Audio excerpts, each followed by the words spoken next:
What is it that seems disagreeable to you? Welcome to this week's devotional. So glad that you've joined me. That's actually a very strange question if we want to admit it. Too often, when we look at life, there are so many things that bombard us that are disagreeable, whether it's within our work, within our household, within our family, you name it. Or maybe we should even say within uh, what we eat before we say you name it. It doesn't matter what there is, there's always something that's going to be disagreeable to us. Disagreeable to the outside of us, disagreeable to the inside of us. But even more than that, as we look at that subject, how are we really approaching it? Are we approaching it with mindsets of, well, this is disagreeable, but, really there's no buts about it. We need to be looking at it and saying, okay, there's something that's wrong here. What is it that's wrong? And more, why is it wrong? Is the thing wrong, or is it something that we're doing that's wrong? Too often as we look at this, really, that's the poignant thing. It's what we are doing that is wrong, which that's something we'd rather not admit, isn't it? That we might be in the wrong and be in the wrong way instead of actually seeking for what is right. Throughout the scriptures, God continues to come back to us, reminding us of the very fact that there is only but one way, and that is through Him. The only way from this life into eternity is through Jesus Himself. If we are not seeking Him continually, if we're not making the right decisions, we will be eternally lost. Now, I don't know about you, but as for me, I don't want that. I want to make sure that no matter what's going on this side of the coin, that I am ready continually, that I'm continually seeking Him.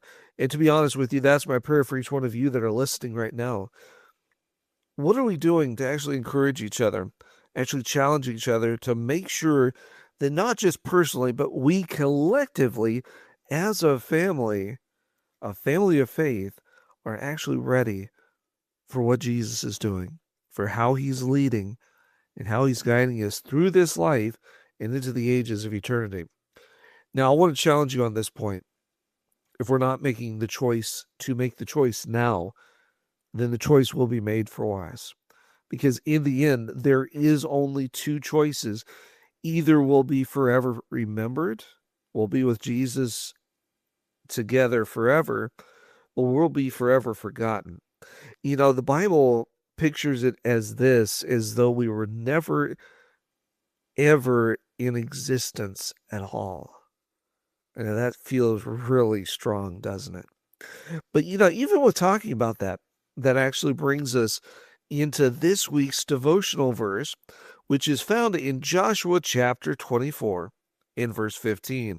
And it says this: "If it is disagreeable in your sight to serve the Lord, choose for yourselves today whom you will serve, whether the gods which your fathers served, which were beyond the river, or the gods of the Amorites, in whose land you are living.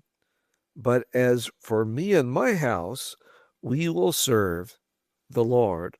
Now, isn't that what each one of us should be saying in the here and now? No matter what's going on, we will serve God. Not just that. It's not just that we'll serve Him.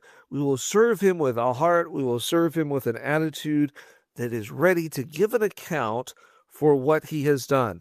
So often we want to be in-closet Christians, hiding from the reality that we live in, instead of saying, I am not ashamed of what Jesus is doing in and through my life. I will give testimony in the here and now of what He is doing and how He is acting, how He's acting through me for the good of all those that serve Him. It's through His honor, through His glory, and even more for His honor. that I live and that I do and that I breathe.